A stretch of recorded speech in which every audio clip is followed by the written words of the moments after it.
ನಮಃ ಹರಿ ಓಂ. ಜನ್ಮಾದ್ಯಸ್ಯ ಯತೋನ್ವಯಾದಿತರತಚ್ಚಾರ್ಥೇಷ್ವಭಿಜ್ಞಸ್ವರಾಟ್ ತೇನೇ ಬ್ರಹ್ಮ ಹೃದಯ ಆದಿಕವಯೇ ಮುಹ್ಯಂತಿ ಯಂ ಸೂರಯಃ ತೇಜೋ ವಾರಿಮೃದಾಂ ಯಥಾ ವಿನಿಮಯೋ ಯತ್ರ ತ್ರಿಸರ್ಗೋ ವೃಷಾ ಧಾಮ್ನಾ ಸ್ವೇನ ಸದಾ ನಿರಸ್ತಕುಹಕಂ ಸತ್ಯಂ ಪರಂ ಧೀಮಹಿ.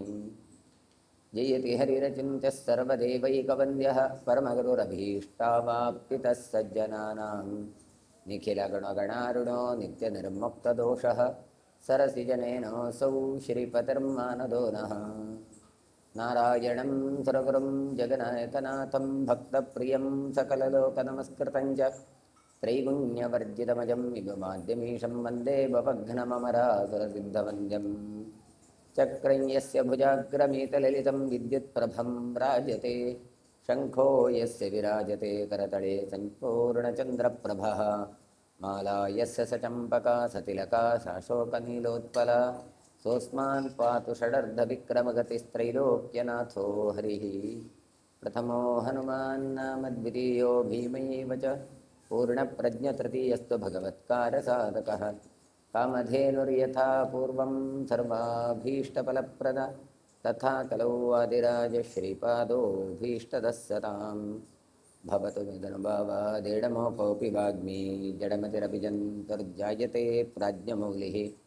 ಸಕಲವಚನಚೇತೋ ದೇವತಾ ಭಾರತೀ ಸಾ ಮಮ ವಚಸ ನಿಧತ್ತಾಂ ಸನ್ನಿಧಿಂ ಮಾನಸೇ ಚ. ನಾರಾಯಣಂ ನಮಸ್ಕೃತ್ಯ ನರಂ ಚೈವ ನರೋತ್ತಮಂ ದೇವೀಂ ಸರಸ್ವತೀಂ ವ್ಯಾಸಂ ತತೋ ಜಯಮುದೀರಯೇತ್. ಸ್ವಸ್ತಿಯಸ್ತು ಸತಾಂ ತನ್ಮಂಗಲಾನಿ ಭವಂತು. ಹರಿವಂಶದಲ್ಲಿ ಹರಿಯ ವಂಶದ ಚರಿತ್ರೆಯನ್ನು ಹೇಳ್ತಾ ಇದ್ದಾರೆ. ಜರಾಸಂಧಸ್ಯ ಪುತ್ರೋ ವೈ ಸಹದೇವಃ ಪ್ರತಾಪವಾನ್ ಅಂತ.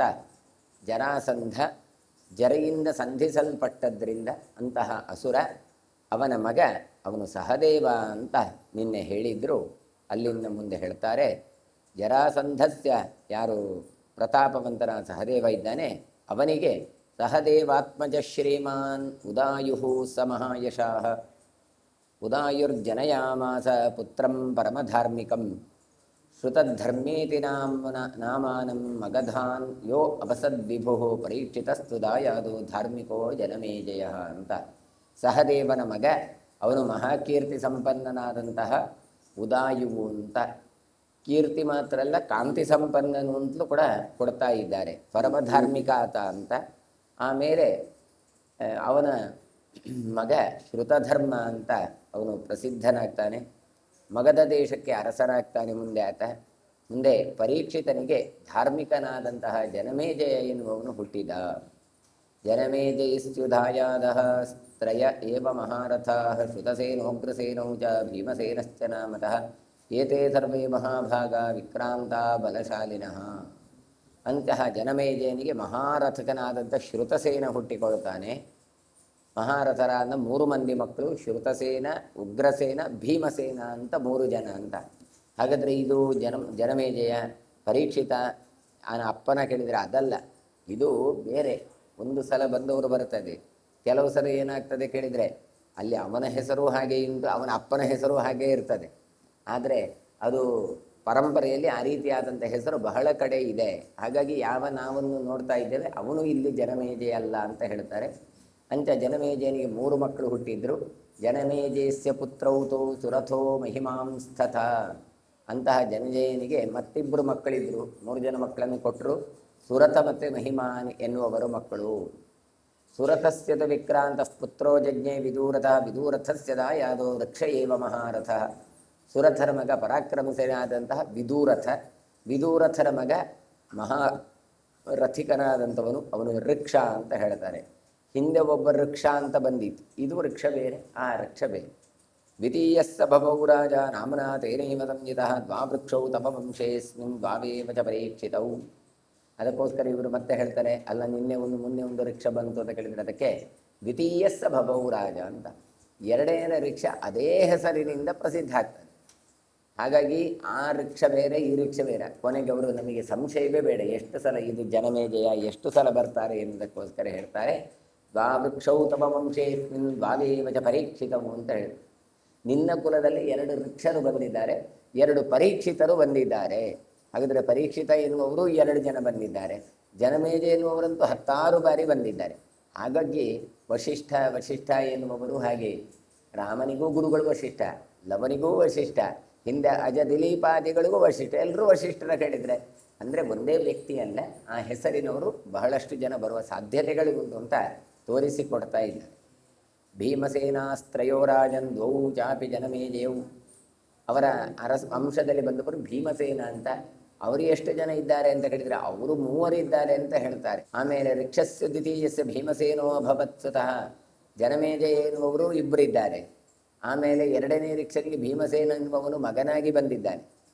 ಪ್ರತೀಪೋ ಭೀಮಸೇನಸ್ತು ಪ್ರತೀಪಸ್ಯತು ಶಂತನು ದೇವಾಭಿರ್ಬಾಹ್ಲಿಕಶ್ಚೈವ ತ್ರಯೇವ ಮಹಾರಥಾಃ. ಭೀಮಸೇನನಿಗೆ ಪ್ರತೀಪ ಅಂತ ಒಬ್ಬ ಮಗ, ಪ್ರತೀಪನಿಗೆ ಮಹಾರಥನಾದಂತಹ ಶಂತನು, ದೇವಾಪಿ ಬಾಲ್ಹಿಕ ಅಂತ 3 ಮಕ್ಕಳು ಪ್ರತೀಪನಿಗೆ ಅಂತ ಕೊಡ್ತಾರೆ. ಶಂತನೋ ಪ್ರಸವಾಯತ್ರ ತತ್ರ ಜಾತೋಸಿ ಪಾರ್ಥಿವ ಬಾಲ್ಹಿಕಸ್ಯತು ರಾಜ್ಯಂ ವೈ ಸಪ್ತವಾಕ್ಯಂ ನರೇಶ್ವರ. ಜನಮೇಜಯನ ಹತ್ರ ಈ ಚರಿತ್ರೆಯನ್ನು ಹೇಳ್ತಾರೆ, ಈ ಶಂತನುವಿನ ಪರಂಪರೆಯಲ್ಲಿ ಬಂದಿರಿದ್ದು ಅವನು ಕೂಡ ನೀನೇ ಅಪ್ಪ. ಹಾಗಾಗಿ ಬಾಲ್ಹಿಕ ರಾಜನಾದರೂ ಕೂಡ ಅವನು ರಾಜ್ಯಕ್ಕೆ 7 ಅಂಗಗಳು ಅಂತ, 7 ವಿಭಾಗಗಳು ಅಂತ ಇದೆ. ಹಾಗಾಗಿ ಸಪ್ತವಾಕ್ಯಂ ನರೇಶ್ವರ ಅಂತ, ಅಂತಹ ಅಂಗಗಳಿಂದ ಕೂಡಿಕೊಂಡ ರಾಜನಾಗಿದ್ದ ಈ ಬಾಲ್ಹಿಕ. ಯಾವುದೆಲ್ಲ 7 ಅಂತ ಹೇಳ್ತಾರೆ, ಪ್ರಾಪ್ತಿ ಸಪ್ತವಿಧಾ ಮತಾಃ ಅಂತ ಹೇಳಿ, ಜ್ಞಾನೇ ಧರ್ಮೇ ಬಲೇ ಕಾಮೇ ವಿಜ್ಞಾನೋಪಾಯ ಸಂಗ್ರಹೇ ಮದರ್ಥೇ ಭೂಭುಜಾಂ ನಿತ್ಯಂ ಪ್ರಾಪ್ತಿ ಸಪ್ತವಿಧಾ ಮತಾಃ. ಇಂತಹ ಪೂರ್ಣತೆ ಎನ್ನುವಂಥ ಹೊಂದಿದವಂತಹ ರಾಜ ಬಾಲ್ಹಿಕನಾಗಿದ್ದ. ಹಾಗಾಗಿ ಅವನನ್ನು ಸಪ್ತವಿಧವಾಗಿದ್ದ ಕೂಡಿದವ ಅಂತ ಹೇಳ್ತಾರೆ. ಅವನು ಹೇಗಿದ್ದ, ಶಾಸ್ತ್ರಜ್ಞಾನದಲ್ಲಿ ಇವನು ಅಸದೃಶನಾಗಿದ್ದ. ಹಾಗಾಗಿ ಶಾಸ್ತ್ರಜ್ಞಾನ ಮಾತ್ರ ಇರ್ತದೆ ಕೆಲವರಿಗೆ, ಸಾಮಾನ್ಯ ಜ್ಞಾನ ಇರೋದಿಲ್ಲ. ನಾವು ಹೇಳ್ತೇವೆ ಎಂಥ ಕಾಮನ್ ಸೆನ್ಸ್ ಇಲ್ವಾ ಅಂತ, ಆದರೆ ಇವನು ಹಾಗಲ್ಲ. ಅದಕ್ಕೆ ಹೇಳ್ತಾರೆ ಸಾಮಾನ್ಯ ಜ್ಞಾನವೂ ಇತ್ತು, ಶಾಸ್ತ್ರಜ್ಞಾನವೂ ಇತ್ತು ಇವನಲ್ಲಿ. ಧರ್ಮಜ್ಞಾನ, ಬಲಜ್ಞಾನ, ಕಾಮದಲ್ಲಿ ಜ್ಞಾನ, ವಿಜ್ಞಾನದಲ್ಲಿ ಜ್ಞಾನ, ಯುಕ್ತಿ ಕೌಶಲಾದಿಗಳಲ್ಲಿ, ಶಾರೀರ ಭೋಗಗಳಲ್ಲಿ ಎನ್ನುವಂಥ ಚಂದನ ತಾಂಬೂಲಾದಿಗಳಲ್ಲಿ ಅದರಲ್ಲಿ ಜ್ಞಾನ. ಇನ್ನು ಏನಾದರೂ ಅಪಾಯ ಬಂದರೆ ಉಪಾಯದಿಂದ ಪರಿಹರಿಸಬೇಕು ಅಂತಹ ಉಪಾಯಗಳಲ್ಲಿ ಇವರಿಗಿರುವಂಥ ಜ್ಞಾನ. ಹೀಗೆ ಎಲ್ಲ ದೃಷ್ಟಿಯಿಂದಲೂ ಎಲ್ಲವನ್ನು ತಿಳಿದವನಾಗಿದ್ದ. ಬಾಲ್ಹಿಕಸ್ಯ ಸುತಶ್ಚೈವ ಸೋಮದತ್ತೋ ಮಹಾಯಶಃ ಯಜ್ಞರೇ ಸೋಮದತ್ತಾತ್ತು ಭೂರಿಶ್ರವಾಹ ಶಲಃ. ಇನ್ನು ಬಾಲ್ಹಿಕನ ಮಗ ಕೀರ್ತಿವಂತನಾದವನು ಸೋಮದತ್ತ ಅಂತ. ಸೋಮದತ್ತನಿಂದ ಭೂರಿಶ್ರವ ಶಲ ಅಂತ 3 ಜನ ಹುಟ್ಟಿಕೊಳ್ತಾರೆ. ಉಪಾಧ್ಯಯಸ್ತು ದೇವಾನಾಂ ದೇವಾಭಿರಭವನ್ ಮುನಿ ಚ್ಯವನಸ್ಯ ಪುತ್ರಕೃತಕ ಇಷ್ಟಶ್ಚಾಸೀನ್ ಮಹಾತ್ಮನಃ ಶಂತನುಶ್ಚಾಭವದ್ರಾಜ ಕೌರವಾಣಾಂ ದುರಂದರಃ. ಶಂತನೋ ಸಂಪ್ರವಕ್ಷ್ಯಾಮಿ ಯತ್ರ ಜಾತೋಸಿ ಪಾರ್ಥಿವ ಗಾಂಗಂ ದೇವವ್ರತನ್ನಾಮ ಪುತ್ರಂ ಸೋಜನಯತ್ ಪ್ರಭು ಸತು ಭೀಷ್ಮ ಇತಿ ಖ್ಯಾತಃ ಪಾಂಡವಾನಾಂ ಪಿತಾಮಹಃ. ಯಾವ ಕುಲದಲ್ಲಿ ನೀನು ಹುಟ್ಟಿದ್ದೀಯಲ್ಲ, ಜನಮೇಜಯನ ಹತ್ರ ಹೇಳಿದರೆ ಅಂತಹ ಕುಲದ ಶ್ರೇಷ್ಠನಾದ ಅರಸು ಯಾರು ಗೊತ್ತಾ, ಅವನು ಶಂತನು. ಹಾಗಾಗಿ ನಿನಗೀಗ ಶಂತನುವಿನ ಬಗ್ಗೆ ಹೇಳ್ತಾ ಇದ್ದೇನೆ. ಶಂತನಿಗೆ ಒಬ್ಬ ಮಗ ಇದ್ದ, ಅವನ ಹೆಸರು ದೇವವ್ರತ. ಅವನೇ ಭೀಷ್ಮ ಅಂತ ಮುಂದೆ ಪ್ರಸಿದ್ಧನಾಗ್ತಾನೆ. ತಾನು ಗಂಗೆಯ ಮೂಲಕ ತಾನು ಪಡೆದವ ಅಂತ ಕೊಡ್ತಾರೆ. ದೇವವ್ರತ ಅಂತ ಮಗನನ್ನು ಹೇಗೆ ಪಡೆದ ಶಂತನು ಕೇಳಿದರೆ ಗಂಗೆಯ ಮೂಲಕ ಪಡೆದ. ಹಾಗಾಗಿ ಪಾಂಡವರಿಗೆಲ್ಲ ಪಿತಾಮಹನೆನಿಸಿದವನು ಭೀಷ್ಮ ಅಂತ ಹೆಸರಿನಿಂದ ಖ್ಯಾತನಾದವ ಅಂತ ಕೊಡ್ತಾರೆ. ಪ್ರತೀಪನ ಮಗನಾದಂತಹ ದೇವಾಪಿ ಧರ್ಮ ಸಂಪಾದನೆಯ ದೃಷ್ಟಿಯಿಂದ ತಾನು ಕಾಡಿಗೆ ಹೋಗ್ತಾನೆ, ತಪಸ್ಸನ್ನು ಮಾಡ್ತಾನೆ. ಹಾಗಾಗಿ ಎಲ್ರಿಗೂ ಕೂಡ ಶಿಕ್ಷಕ ತಪಸ್ಸನ್ನು ಹೇಗೆ ಮಾಡಬೇಕು ಅಂತ ಕಲಿಸಿಕೊಡುವುದರಲ್ಲಿ ದೇವಾಪಿ ಪರಿಣಿತನಾಗಿದ್ದ. ಹಾಗಾಗಿ ಅವನಿಗೆ 2 ಮಕ್ಕಳು ಹುಟ್ಟಿಕೊಂಡಿದ್ರು ಅಂತ. ದೇವಾಪಿಗೆ ಚ್ಯವನ ಮತ್ತು ಇಷ್ಟ ಅಂತ 2 ಮಕ್ಕಳು. ಚ್ಯವನನಿಗೆ ಕೃತಕ ಅಂತ ಮಗ ಹುಟ್ಟಿಕೊಳ್ತಾನೆ ಅಂತ ಹೇಳಿದರೆ, ಶಂತನೋ ಸಂಪ್ರವಕ್ಷ್ಯಾಮಿ ಯತ್ರ ಜಾತೋಸಿ ಪಾರ್ಥಿವ ಗಾಂಗಂ ದೇವವ್ರತನ್ನಾಮ ಪುತ್ರಂ ಸೋ ಅಜನಿಯತ್ ಪ್ರಭು ಸತು ಭೀಷ್ಮ ಇತಿ ಖ್ಯಾತಃ ಅಂತ ಹೇಳಿ ಆ ಶಂತನುವಿನ ಚರಿತ್ರೆಯನ್ನು ಹೇಳ್ತಾರೆ. ಹಾಗಾದರೆ ಶಂತನುವಿಗೆ ದೇವಾಪಿ ಎನ್ನುವ ಅಣ್ಣ. ಆದರೆ ದೇವಾಪಿ ಏನು ಮಾಡಿದ, ರಾಜ್ಯಭಾರ ಮಾಡುವುದನ್ನು ಬಿಟ್ಟು ಧರ್ಮ ಸಂಪಾದನೆ ಮಾಡಬೇಕು ಅಂತ ಕಾಡಿಗೆ ಹೊರಟ. ಆದರೆ ಅಣ್ಣ ಇಲ್ಲ ಅಂತ ಹೇಳಿದ ಕೂಡಲೇ ಶಂತನು ರಾಜ್ಯಭಾರ ಮಾಡಲಿಕ್ಕೆ ಶುರು ಮಾಡಿದ. ಆದರೆ ಅವನಿಗೊಂದು ದೋಷ ಬಂತು. ಏನು? ಪರಿವೇತ್ತ ಅಂತ ಒಂದು ದೋಷ. ಅಣ್ಣ ಇದ್ದಾಗ ಅಣ್ಣನ ಒಪ್ಪಿಗೆ ಇಲ್ಲದೆ ತಮ್ಮ ಯಾವುದನ್ನಾದರೂ ಅನುಭವಿಸಿದ ಅಂತಾದರೆ ಅದಕ್ಕೆ ಪರಿವೇತ್ತ ಅಂತ ದೋಷ. ಹಾಗಾಗಿ ಹಿಂದಿನ ಕಾಲದಲ್ಲಿ ಅಣ್ಣನಿಗೆ ಮದುವೆ ಆಗದೆ ತಮ್ಮ ಮದುವೆ ಆಗ್ತಾ ಇರಲಿಲ್ಲ. ತಮ್ಮ ಮದುವೆ ಆದರೆ ಅವನಿಗೆ ಅದು ದೋಷ. ಈ ದೋಷದಿಂದಾಗಿ ಏನಾಯಿತು ಕೇಳಿದರೆ, ಇಂದ್ರ ತಾನು ಮಳೆ ಸುರಿಸುವುದನ್ನು ನಿಲ್ಲಿಸಿಬಿಟ್ಟ. 12 ವರ್ಷ ಕಾಲ ಶಂತನುವಿನ ರಾಜ್ಯಭಾರದಲ್ಲಿ ಮಳೆ ಬರಲಿಲ್ಲ. ಈ ಸಂದರ್ಭದಲ್ಲಿ ಬ್ರಾಹ್ಮಣರಲ್ಲೇ ಹೇಳಿದ್ರಂತೆ, ನೋಡಿ, ನೀವು ಮಾಡುವ ಅಧರ್ಮ ಪ್ರಜೆಗಳ ಮೇಲೆ ಪರಿಣಾಮ ಆಗ್ತಾ ಉಂಟು. ಹಾಗಾಗಿ ನೀವು ಏನು ಮಾಡಿ, ದೇವಾಪಿಗೆ ಈ ರಾಜ್ಯವನ್ನು ಕೊಡಿ ಅಣ್ಣನಿಗೆ. ಅಣ್ಣನ ಒಪ್ಪಿಗೆ ಇಲ್ಲದೆ ನೀವು ಇವತ್ತು ಅನುಭವಿಸ್ತಾ ಇದ್ದೀರಿ ಅಂತ. ಸರಿ, ಅವನಿಗೆ ಇಷ್ಟ ಇಲ್ಲ, ಆದರೂ ಕೂಡ ಏನು ಮಾಡ್ತಾನೆ, ಅಣ್ಣನ ಹತ್ರ ಹೋಗಿ ದೇವಾಪಿ ಹತ್ರ, ನೋಡು ನೀನು ರಾಜ್ಯಭಾರ ಮಾಡು ಅಂತ ಹೇಳ್ತಾನೆ. ಅಲ್ಲಿ ಏನು ಮಾಡ್ತಾನೆ, ಶಂತನುವಿಗೆ ಒಬ್ಬ ಮಂತ್ರಿ ಇದ್ದ. ಈ ಮಂತ್ರಿ ದೇವಾಪಿಯ ಬಳಿಗೆ ಹೋಗಿ, ಧರ್ಮ ಇಲ್ಲ, ಅದು ಇಲ್ಲ, ಇದಿಲ್ಲ ಅಂತ ಹೇಳಿ ತಲೆ ಕೆಡಿಸಿ ಅವನ ಹತ್ರ ಧರ್ಮ ವಿರೋಧಿ ನೀನು ಎನ್ನುವಂಥದ್ದನ್ನು ಬಿಂಬಿಸ್ತಾನೆ. ಶಂತನು ಎಲ್ಲಿಯಾದರೂ ಬಂದು ಭಗವಂತನಿಂದಾಗಿ ಇದೆಲ್ಲ ನಡೆಯುತ್ತೆ ಹೇಳಿದರೆ, ಈ ದೇವಾಪಿ ಎಷ್ಟರ ಮಟ್ಟಿಗೆ ಪರಿವರ್ತನೆಗೊಂಡ ಹೇಳಿದರೆ ಪ್ರಜಾಪೀಡನೆಯೇ ಧರ್ಮ ಎನ್ನುವವರೆಗೂ ತಲುಪಿದ. ನೋಡಿ, ಪ್ರಜೆಗಳನ್ನು ಚೆನ್ನಾಗಿ ನೋಡಿಕೊಳ್ಬೇಕು. ಆದರೂ ಕೆಲವರೆಲ್ಲ ತಲೆ ತಿನ್ನುವವರು ಬಂದು ವಿರುದ್ಧವಾದ ಮತಗಳನ್ನು ಹೇಳ್ತಾರೆ. ಪ್ರಜಾಪೀಡೆ ಅದು ಪೀಡೆ ಅಂತ. ಎಷ್ಟೋ ಜನರಿಗೆ ಹಾಗೆ ಅನಿಸತೆ, ಹೀಗೆಲ್ಲ ಉಂಟ ಅಂತ. ಇವತ್ತು ಸಂಸಾರದಲ್ಲಿ ನಡೆಯುವುದು ಅದೇ. 99% ಜನ ಸಂಸಾರ ದುಃಖ ಅಂತ ಹೇಳ್ತಾರೆ. ಸಂಸಾರದಲ್ಲಿ ದುಃಖವೂ ಇದೆ, ಆದರೆ ಸುಖವೂ ಇದೆ ಅಲ್ಲ ಸ್ವಾಮಿ. ಆದರೆ ಆ ಸುಖವನ್ನು ಯಾರೂ ಹೇಳೋಲ್ಲ. ಹೇಳುವಾಗ ಸಂಸಾರ ದುಃಖ ದುಃಖ ದುಃಖ ಅಂತ. ಇಲ್ಲ, ಹಾಗೆಲ್ಲ ಹೇಳಲ್ಲ ಅಂತ ಹೇಳಿದರೆ ನೀವು ಆಲೋಚನೆ ಮಾಡಿ. ಈ ಗೆಟ್ ಟುಗೆದರ್ ಅಂತ ಹಿಂದಿನ ಒಂದು ಕಾಲದಲ್ಲಿ ಇತ್ತ, ಇವತ್ತೆಲ್ಲ ಶುರುವಾಗಿದೆ. ಮೊದಲನೇ ದಿನದ ಮತ್ತೊಂದು ಗೆಟ್ ಟುಗೆದರ್ ಅಂತ ನಾವು ಕೇಳಿದ್ವಿ. ಯಾವುದು ಈ ಕಾರ್ಯಕ್ರಮ? ಮದುವೆ ಆದ ಮರುದನ ಆದರೆ ಬೀಗರೌತಣ ಅಂತ ಇದೆ. ಮದುವೆಗೆ ಮೊದಲ ದಿವಸ ಏನು ಕೇಳಿದರೆ ಅದು ಏನೂ ಅಲ್ಲ, ಅದು ಹಾಲು ಬಾಡಿಗೆ ತಗೊಳ್ಬೇಕಾದ್ರೆ ಇವತ್ತು ಸಂಜೆ 4 ಗಂಟೆಗೆ ಅಂದರೆ ನಾಳೆ 4 ಗಂಟೆವರೆಗೆ ಫ್ರೀ. ಅದಕ್ಕೆ ಹೇಗೋ ಬಂಧುಗಳು ಬಂದಿರ್ತಾರೆ, ಅವರಿಗೊಂದು ಕಾರ್ಯಕ್ರಮ ಆಗಬೇಕು. ಅದಕ್ಕೆ ಇವತ್ತು ರಾತ್ರಿ ಗೆಟ್ ಟುಗೆದರ್. ಏನು? ನಿನ್ನ ಕಟ್ಟ ಕೊನೆಯ ಬ್ರಹ್ಮಚಾರಿ, ನಾಳೆಯಿಂದ ನಿನಗೆ ಗೃಹಸ್ಥ ಧರ್ಮ ಆಗಿದೆ, ಅದಕ್ಕೊಂದು ಗೆಟ್ ಟುಗೆದರ್ ಅಂತ. ಖುಷಿಯಾಗಿ ಹೇಳಿದರೆ ಎಲ್ಲ ಸೇರಿಕೊಂಡು ಹೇಳಿ, ಆಯಿತು ನಾವೆಲ್ಲ ಹೊಂಡಕ್ಕೆ ಬಿದ್ದಿತ್ತು, ನೀನು ಬಿದ್ದೀಯಾ ಹೊಂಡಕ್ಕೆ ಅಂದರೆ ಮದುವೆ ಎನ್ನುವಂಥದ್ದು ಅದೊಂದು ಬಂಧನ, ಮದುವೆ ಎನ್ನುವಂಥದ್ದು ಸುಖ ಅಲ್ಲ ಅಂತ ಬಿಂಬಿಸ್ತಾರೆ. ಹಾಗಾಗಿ ಎಷ್ಟೋ ಜನರ ತಲೆಯಲ್ಲಿ ಅದು ಕೂತಿದೆ. ಏನು? ಬ್ರಹ್ಮಚರ್ಯ ಎನ್ನುವಂಥದ್ದು ಸುಖ, ಗೃಹಸ್ಥ ಎನ್ನುವಂಥದ್ದು ದುಃಖ ಅಂತ. ಹಾಗಾದರೆ ಸಂಸಾರದಲ್ಲಿ ದುಃಖಪೂರಿ ಭೂಯಿಷ್ಠವೇ ಆದದ್ದು ಅಂತಾದರೆ ನೀ ಯಾಕೆ ಸ್ವಾಮಿ ಮದುವೆ ಆಗಲಿಲ್ಲ ಅಂತ ತಲೆಬಿಸಿ ಮಾಡ್ತೀರಿ ಮಕ್ಕಳಿಗೆ? ತಮ್ಮ ಮಕ್ಕಳಿಗೆ ಮದುವೆ ಆಗಬೇಕು ಅಂತ ಹರಕೆ ಹೇಳ್ತಾರೆ, ಒಂದಿಷ್ಟು ಜಾತಕಗಳನ್ನು ಹೊರಗೆ ಹಾಕ್ತಾರೆ, ಎಲ್ಲರ ಹತ್ರ ಹೋಗಿ ಹೇಳ್ತಾರೆ. ಆದರೆ ಏನಾದರೂ ಅರ್ಥ? ಇಷ್ಟು ಬಿಡಿ, ಯಾವುದೋ ಹುಡುಗ ಉಂಡಾಡಿ ಗುಂಡನಾಗಿ ತಿರುಗುತ್ತಾ ಇದ್ದಾನೆ ಅಂತಾದರೆ ಏನು ಹೇಳ್ತಾರೆ? ಅವನಿಗೆ ಜವಾಬ್ದಾರಿ ಇಲ್ಲ. ಹಾಗಿದ್ರೆ ಅವನಿಗೆ ಜವಾಬ್ದಾರಿ ಬರಬೇಕಾದ್ರೆ ಒಂದು ಕಟ್ಟಿದರೆ ಎಲ್ಲ ಸಮ ಆಗ್ತದೆ ಅಂತ ಹೇಳ್ತಾರೆ. ಅಂದರೆ ಮದುವೆ ಹಾಕಿದರೆ ಆತ ಹುಚ್ಚು ಬಿಡದೆ ಮದುವೆ ಆಗೋದು, ಮದುವೆ ಆಗಿದ್ರೆ ಹುಚ್ಚು ಬಿಡೋದು ಅಂತ ಉಂಟು. ಹಾಗಾದರೆ ಹುಚ್ಚು ಬಿಡಬೇಕು ಕೇಳಿದರೆ ಮದುವೆ ಆಗಬೇಕು ಅಂತ ಇದು. ಅಂದರೆ ಒಂದು ಜವಾಬ್ದಾರಿ ಎನ್ನುವಂಥದ್ದು ಗೃಹಸ್ಥ ಧರ್ಮದಿಂದ ಬರ್ತದೆ. ಹಾಗಾದರೆ ಗೃಹಸ್ಥ ಧರ್ಮ ಆದರೆ ಕಷ್ಟವೇ ಅಲ್ಲ.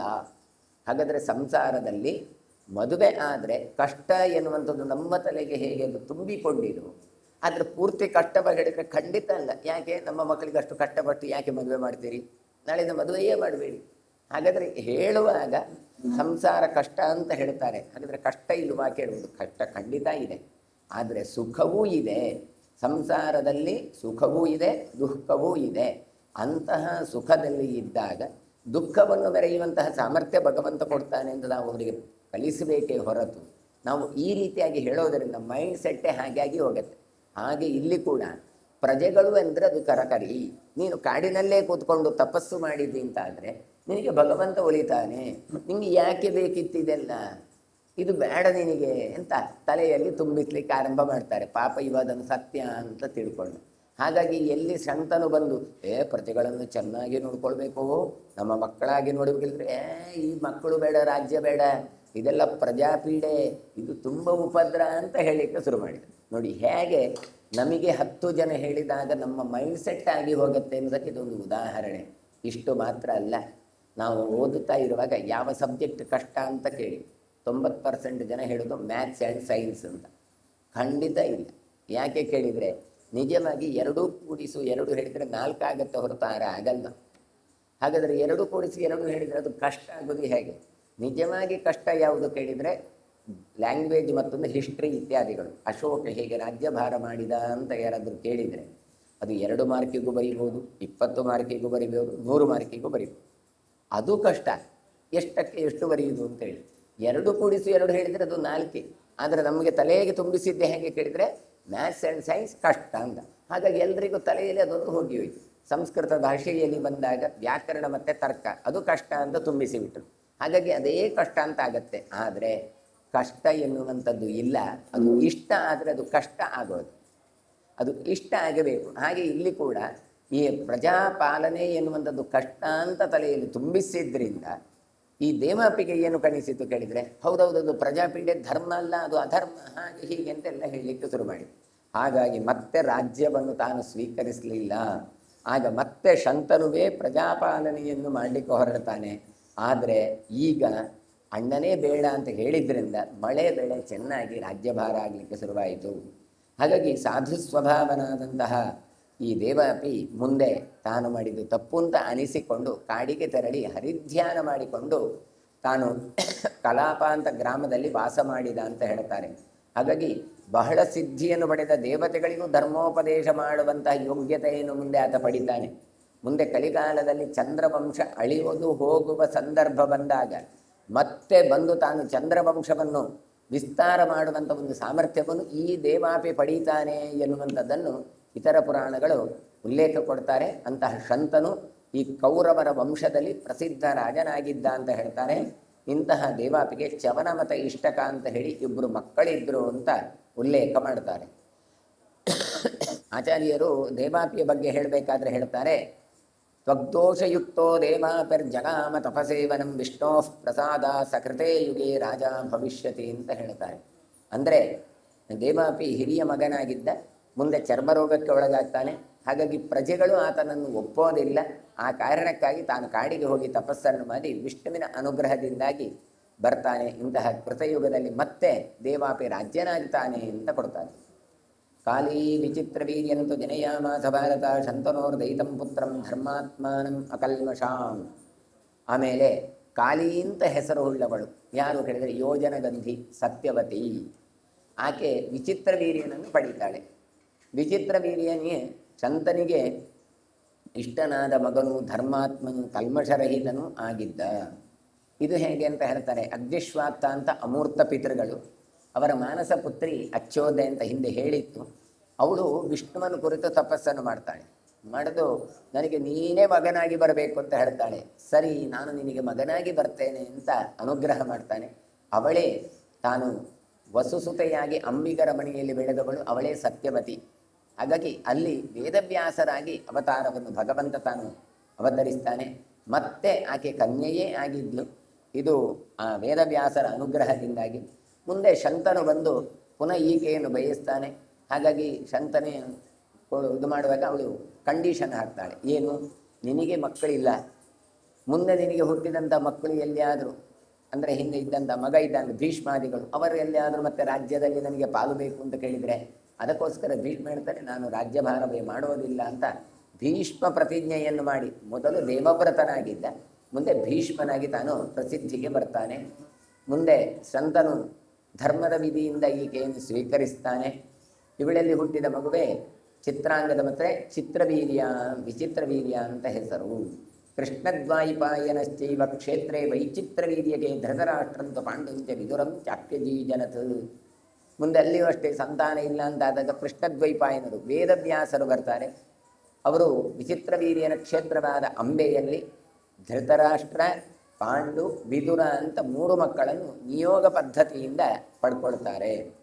ಪಾಂಡೋರ್ಧನಂಜಯ ಪುತ್ರ ಸೌಭದ್ರಸ್ತಸ್ಯ ಚಾತ್ಮಜ ಅಭಿಮನ್ಯೋ ಪರೀಕ್ಷಿತ್ತೋ ಪಿತಾ ತವ ಜನೇಶ್ವರ. ಜನಮೇಜಯನ ಹತ್ರ ಹೇಳ್ತಾರೆ, ಪಾಂಡುವಿಗೆ ಧನಂಜಯ ಅಂತ ಮಗ ಹುಟ್ಟಿದ, ಅಂದರೆ ಅರ್ಜುನ. ಅವನಿಗೆ ಸುಭದ್ರೆಯಿಂದ ಅವನು ಸುಭದ್ರೆಯನ್ನು ಮದುವಾಗ್ತಾನೆ. ಸುಭದ್ರೆಯಿಂದ ಅಭಿಮನ್ಯು ಅಂತ ಹುಟ್ಟುತ್ತಾನೆ. ಅಭಿಮನ್ಯು ಮತ್ತೆ ಯಾರು ಅಲ್ಲ, ನಿನ್ನ ತಂದೆಯ ಪರೀಕ್ಷಿತ ರಾಜನ ಹುಟ್ಟುವಿಗೆ ಕಾರಣನಾದಂದರೆ ನಿನ್ನ ಅಜ್ಜ ಅಂತ ಹೇಳ್ತು.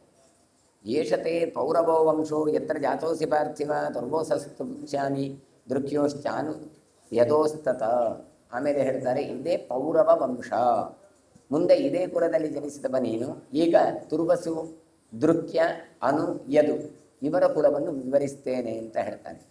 ಸುತಸ್ತು ತುರ್ವಶೋರ್ಮನ್ನಿಹಿ ಮನ್ನೇರ್ ಗೋಭಾನುರಾತ್ಮಜ ಗೋಭಾನುಸ್ತು ಸುತೋ ರಾಜ ತ್ರೈಷಾನುರಪರಾಜಿತ. ತುರ್ವಸುವಿಗೆ ಮಗ ವನ್ಹಿ, ಆ ವನ್ಹಿಗೆ ಗೋಭಾನು, ಗೋಭಾನುವಿಗೆ ಅಪರಾಜಿತನಾದಂತಹ ತ್ರೈಷಾನು ಅಂತ ಮಗ ಹುಟ್ಟಿಕೊಳ್ಳುತ್ತಾನೆ. ಕರಂಧಮಸ್ತು ತ್ರೈಷಾನೋರ್ಮರುತಸ್ತಸ್ಯ ಚಾತ್ಮಜ ಅನ್ಯಸ್ಮಾದೀಕ್ಷತೋ ರಾಜ ಮರುತ್ತಃ ಪತಿತಸ್ತವ. ತ್ರೈಷಾನುವಿಗೆ ಕರಂಧಮ ಅಂತ ಒಬ್ಬ ಮಗ, ಅವನ ಮಗ ಮರುತ್ತ, ಇನ್ನೊಬ್ಬ ಮರುತ್ತು ಅಂತ ಹೆಸರಿನವನು ಅವೀಕ್ಷಿತನ ಮಗ ಅಂತ ಕೊಡ್ತಾರೆ. ಹಿಂದೆ ಅವನ ಬಗ್ಗೆ ಹೇಳಿದ್ದೇನೆ ಅಂತ ಹೇಳ್ತಾರೆ. ಅಂದರೆ ಮರುತ್ತಮ ಎನ್ನುವಂಥದ್ದು ಎರಡು ಉಂಟು. ಒಬ್ಬ ಮರುತ್ತ ಈಗ, ಇನ್ನೊಬ್ಬ ಮರತ, ಅದು ಯಾರು? ಒಬ್ಬ ಅವೀಕ್ಷಿತನ ಮಗ ಅಂತ ಇಲ್ಲಿ ಅವರನ್ನು ಸ್ಪಷ್ಟೀಕರಣ ಮಾಡಿ ಹೇಳ್ತಾ ಇದ್ದಾರೆ. ಅನಪತ್ಯೋ ಅಭವದ್ರಾಜ ಯಜ್ವಾ ವಿಪುಲ ದಕ್ಷಿಣ ದುಹಿತ ಸಮ್ಮತ ನಾಮ ತಸ್ಯಾಸೀತ್ ಪೃಥಿವೀಪತೇ. ಈ ಕರಂಧಮನ ಮಗ ಅವನು ಮರುತ್ತ, ವಿಪುಲವಾದ ದಕ್ಷಿಣಗಳಿಂದ ಕೂಡಿದ ಯಜ್ಞಗಳನ್ನು ತಾನು ಆಚರಿಸಿದವ ಅಂತ ಹೇಳ್ತಾರೆ. ಅವನಿಗೆ ಪುತ್ರ ಸಂತಾನ ಇರಲಿಲ್ಲ. ಹಾಗಾಗಿ ಮತ್ತೆ ಇವನ ಸತ್ಕರ್ಮದ ಒಂದು ಫಲದಿಂದಾಗಿ ಒಬ್ಬಳು ಮಗಳು ಹುಟ್ಟಿಕೊಳ್ತಾಳೆ. ಅವಳ ಹೆಸರು ಸಮ್ಮತ ಅಂತ ಹೇಳ್ತಾರೆ. ದಕ್ಷಿಣಾರ್ಥಂ ಹಿ ಸಾ ದತ್ತ ಸಂವರ್ತಾಯ ಮಹಾತ್ಮನೆ ದುಷ್ಯಂತಂ ಪೌರವಂಚಾಪಿ ಲೇಭೆ ಪುತ್ರಮಕಲ್ಮಷಂ. ಸಮ್ಮತ ಇಂಥ ಹೆಣ್ಣು ಮಗಳನ್ನು ಮರುದ್ರಾಜನಿಗೆ ಸಂತಾನ ಇರಲಿಲ್ಲ. ಅಂತಹ ಮರುದ್ರಾಜನಿಗೆ ಯಜ್ಞದಲ್ಲಿ, ಸಂವರ್ತನಿಗೆ ಯಜ್ಞದಲ್ಲಿ ದಾನ ರೂಪದಲ್ಲಿ, ಅಂದರೆ ಯಜ್ಞ ದಕ್ಷಿಣಾ ರೂಪದಲ್ಲಿ ಕೊಟ್ಟಿದ್ದಾರೆ. ಹಿಂದೆಲ್ಲ ಹಾಗೆ ದಕ್ಷಿಣೆ ಕೊಡುವಾಗ ಗೋವುಗಳನ್ನು ಕೊಡೋದು, ಸಂಪತ್ತು ಕೊಡೋದು ಎಲ್ಲ ಇತ್ತು. ಹಾಗೆ ಇದಕ್ಕೆ ಏನು ದಕ್ಷಿಣೆ ಕೊಡೋದು ಹೇಳಿದರೆ ಮಗಳನ್ನೇ ಕೊಟ್ಟು ಮದುವೆ ಮಾಡಿ, ಹೀಗೆ ತಾನು ಯಜ್ಞದ ದಕ್ಷಿಣಾ ರೂಪದಲ್ಲಿ ನೀಡಿದ್ದಾನೆ. ಹಾಗಾಗಿ ಅಲ್ಲಿ ಅತ್ಯಂತ ಪವಿತ್ರನಾದವ, ಕಲ್ಮಷರಹಿತನಾದವ ಒಬ್ಬ ಮಗ ಹುಟ್ಟುಕೊಳ್ತಾನೆ. ಅವನೇ ದುಷ್ಯಂತ ಅಂತ ಕೊಡ್ತಾರೆ. ಹಾಗಾಗಿ ಪೌರವ ಕುಲದ ಸಂತಾನವನ್ನು ದತ್ತು ತೆಕ್ಕೊಳ್ಳುವಂಥ ಹಾಗೆ ಆಗತ್ತೆ. ಏವಂ ಯಯಾತೆ ಶಾಪೇನ ಜರಾ ಸಂಕ್ರಮಣೆ ತದಾ ಪೌರವಂ ತುರ್ವಶೋರ್ವಂಶಂ ಪ್ರವಿವೇಶ ನೃಪೋತ್ತಮ. ಹೀಗಾಗಿ ತುರ್ವಸುವಿನ ಕುಲ ಯಯಾತಿಯ ಮುಪ್ಪಿನ ಸಮಯದಲ್ಲಿ ಯೌವನವನ್ನು ಅಥವಾ ಮುಪ್ಪನ್ನು ಪರಿವರ್ತಿಸಿಕೊಳ್ಬೇಕು ಅಂತ ಹೇಳುವಾಗ ಅವರು ಒಪ್ಪದೇ ಇದ್ದದರಿಂದ ತುರ್ವಸುವಿಗೆ ನೀಡಿದಂಥ ಶಾಪ. ಹಾಗಾಗಿ ಮುಂದೆ ಈ ವಂಶ ಕುಲವೇ ನಿಂತು ಹೋಯಿತು. ಆದ್ದರಿಂದಲೇ ಪೌರವ ವಂಶವನ್ನು ತಾನು ಹೊಂದಿದ ಅಂತ ಹೇಳ್ತಾರೆ. ದುಷ್ಯಂತಸ್ಯ ತು ದಾಯಾದು ಗುರುಧಾಮ ಪ್ರಜೇಶ್ವರ ಗುರುಧಾಮ ತಥಾ ಕ್ರೀಡಶ್ಚತ್ವಾರಸ್ತಸ್ಯ ಚಾತ್ಮಜ. ಈ ದುಷ್ಯಂತನಿಗೆ ಗುರುಧಾಮ ಅಂತ ಅಂದರೆ ಇಲ್ಲಿ ಪರಿವರ್ತನೆ ಇದೆ, ಹೆಣ್ಣು ಮಕ್ಕಳಿಂದ ಬಂದದ್ದು. ಹಾಗಾಗಿ ರುದ್ರಧಾಮ ಅಂತ ರಾಜನಾಗ್ತಾನೆ. ಈ ಗುರುಧಾಮನಿಗೆ ಅಕ್ರೀಡ ಎನ್ನುವವನು, ಅಕ್ರೀಡನಿಗೆ 4 ಜನ ಮಕ್ಕಳು. ಪಾಂಡ್ಯಶ್ಚ ಕೇರಳಶ್ಚೈವ ಚೋಲ ಕುಲ್ಯಸ್ತಥೈವ ಚ ತೇಷಾಂ ಜನಪದಾ ಸ್ಫೀತಾ ಪಾಂಡ್ಯಶ್ಚೋಲಾಶ್ಚ ಕೇರಳಾ. ಇವರಿಗೆ 4 ಜನ ಮಕ್ಕಳು ಅಕ್ರೀಡನಿಗೆ. ಅವರ ಹೆಸರು ಪಾಂಡ್ಯ, ಕೇರಳ, ಚೋಳ, ಕುಲ್ಯ ಅಂತ 4 ಜನ ಮಕ್ಕಳು. ಈ ಮಕ್ಕಳ ಹೆಸರಿನಿಂದಾಗಿ ಊರಿನ ಹೆಸರು ಬಂತು. ಪಾಂಡ್ಯ, ಕೇರಳ, ಚೋಳ, ಕುಲ್ಯ ಅಂತ ರಾಜ್ಯಗಳು ಬೆಳೆಯಿತು. ಪಾಂಡ್ಯ ಅಂದರೆ ಸಾಮಾನ್ಯವಾಗಿ ತಮಿಳುನಾಡು ಎಲ್ಲ ಬರ್ತದೆ, ಚೋಳರು ಬರ್ತಾರೆ. ಹಾಗೆ ಕೇರಳ ಎನ್ನುವಂಥದ್ದು ಪ್ರಸಿದ್ಧವಾದದ್ದು. ದೃಕ್ಯೋಶ್ಚ ತನಯಶ ರಾಜನ್ ಬಭ್ರುಸೇನಶ್ಚ ಪಾರ್ಥಿವ ಅಂಗಾರ ಸೇತು ಸತ್ಪುತ್ರೋ ಮರುತಾಮಂ ಪತಿರುಚ್ಯತೆ. ಇನ್ನು ದೃಕ್ಯನ ಮಗ ಬಭ್ರಸೇನು ಅಂತ, ಆ ಬಭ್ರಸೇನನ ಮಗನು ಅಂಗಾರ ಸೇತು ಅಂತ. ಇವನು ಮರುತ್ಪತಿ ಅಂತ ಪ್ರಸಿದ್ಧನಾಗ್ತಾನೆ ಮುಂದೆ. ಯವ್ವನಾಶ್ವೇನ ಸಮರೇ ಕೃಚ್ಛ್ರೇಣ ಸಹದೇವರೇ ಯುದ್ಧಂ ತ್ವಮಹಾದಾಸೀದ್ಧಿ ಮಾಸಾನ್ ಪರಿಚತುರ್ದಶ. ಈ ಅಂಗಾರ ಸೇತು ಯವ್ವನಾಶ್ವನ ಜೊತೆಗೆ ಘೋರವಾದ ಯುದ್ಧವನ್ನು ಮಾಡ್ತಾನೆ ಅಂತ ಹೇಳ್ತಾರೆ. 14 ತಿಂಗಳ ಕಾಲ ತಾನು ಸಮರ್ಥವಾಗಿ ಯುದ್ಧ ಮಾಡಿ ಮುಂದೆ ತಾನು ಸತ್ತು ಹೋಗುತ್ತಾನೆ. ಅಂಗಾರಸ್ಯ ತುದಾಯಾದೋ ಗಾಂಧಾರೋ ನಾಮ ಭಾರತ ಖ್ಯಾಯತೆ ತಸ್ಯ ನಾಮ್ನಾ ವೈ ಗಾಂಧಾರ ವಿಷಯೋ ಮಹಾನ್. ಇನ್ನು ಅಂಗಾರನ ಮಗ ಗಾಂಧಾರ, ಅವನ ಹೆಸರಿನಲ್ಲಿ ಇರುವ ದೇಶ ಗಾಂಧಾರ ಅಂತ. ಇವತ್ತು ಆಂಗ್ಲ ಭಾಷೆಯಲ್ಲಿ ಕಂದಹಾರ ಅಂತ ನಾವು ಹೇಳ್ತೇವೆ. ಗಾಂಧಾರ ಸಿಂಧುಜಾಶ್ಚೈವ ತುರಗಾ ವಾಜಿನಾನ್ವರಾ ಅನೋಸ್ತು ಪುತ್ರೋ ಧರ್ಮೋ ಭೂ ಧೃತಸ್ತಸ್ಯಾತ್ಮಜೋ ಅಭವತ್. ಗಾಂಧಾರ ದೇಶದಲ್ಲಿ ಹುಟ್ಟಿದ್ದು, ಸಿಂಧೂ ದೇಶದಲ್ಲಿ ಹುಟ್ಟಿದ್ದು. ಇಲ್ಲಿದ್ದು ಏನು ವ್ಯವಸ್ಥೆ ಅಂತ ಹೇಳಿದ್ರೆ ತುರಗ ವಾಜಿನಾಂಬರ ಅಂತ ಹೇಳಿದರೆ, ಈ ಗಾಂಧಾರ ಮತ್ತು ಸಿಂಧೂ ದೇಶದಲ್ಲಿ ಹುಟ್ಟಿದ ಕುದುರೆಗಳು ಅತ್ಯಂತ ಉತ್ತಮ ಜಾತಿಯ ಕುದುರೆಗಳು ಅಂತ ಹೇಳ್ತಾರೆ. ಯಯಾತಿಯ ಮತ್ತು ಚರಿತ್ರೆಯನ್ನು ಹೇಳ್ತಾ ಯಯಾತಿಯ ಮತ್ತೊಬ್ಬ ಮಗ ಅನು. ಈ ಅನುವಿನಿಂದ ಹುಟ್ಟಿಕೊಂಡವನು ಧರ್ಮ ಅಂತ. ಈ ಧರ್ಮನ ಮಗ ಧೃತ. ಧೃತಾತು ದುರ್ಜಯೋ ಯಜ್ಞೆ ಪ್ರಚೇತಾಸ್ತಸ್ಥಿತಾತ್ಮಜ ಪ್ರಚೇತಸಶ್ಚೇತಾಸ್ತು ಕೀರ್ತಿತಸ್ತನಯಾಮಯ. ಧೃತನಿಗೆ ದುರ್ಜಯ ಅಂತ ಒಬ್ಬ ಗಂಡು ಮಗ ಹುಟ್ಟಿಕೊಳ್ತಾನೆ. ದುರ್ಜಯನಿಗೆ ಮುಂದೆ ಪ್ರಚೇತಸ್ ಅಂತ ಹುಟ್ಟಿಕೊಳ್ತಾನೆ. ಪ್ರಚೇತಸನ ಮಗನೇ ಸುಚೇತಸ್ ಅಂತ ಹೆಸರು. ಹೀಗೆ ಅನುವಿನ ವಂಶವನ್ನು ನಾನು ವರ್ಣಿಸಿದ್ದೇನೆ ಅಂತ ಹೇಳಿ, ಯದೋರ್ವಂಶಂ ಪ್ರವಕ್ಷ್ಯಾಮಿ ಜ್ಯೇಷ್ಠಸ್ಯೋತ್ತಮ ತೇಜಸ ವಿಸ್ತರೇಣ ಅನುಕೂಲ್ಯಾಸು ಗದತೋ ಮೇ ನಿಶಾಮಯ. ಯಯಾತಿಯ ದೊಡ್ಡ ಮಗ ಉತ್ತಮ ತೇಜಸ್ವಿಯಾದವ ಇನ್ನೊಬ್ಬ ಯದು ಅಂತ. ಆ ವಂಶ ಹೇಳ್ತೇನೆ, ಆ ವಂಶದ ಚರಿತ್ರೆಯನ್ನು ನೀನು ಕೇಳು ಅಂತ ಯದುವಂಶವನ್ನು ವಿವರಿಸ್ತಾ ಇದ್ದ. ಬಭೂವಸ್ತು ಯದೋಃ ಪುತ್ರ ಪಂಚದೇವಸುತೋಪಮಾಃ ಸಹಸ್ರದ ಪಯೋದಶ್ಚ ಕ್ರೋಷ್ಟ ನೀಲೋಂಚಿಕಾಸ್ತಥ. ಯಯಾತಿಯ ಮೊದಲನೇ ಮಗ ಯದು. ಅವನಿಗೆ ದೇವಸುತನಾದಂತಹ 5 ಜನ ಮಕ್ಕಳಿದ್ದರು.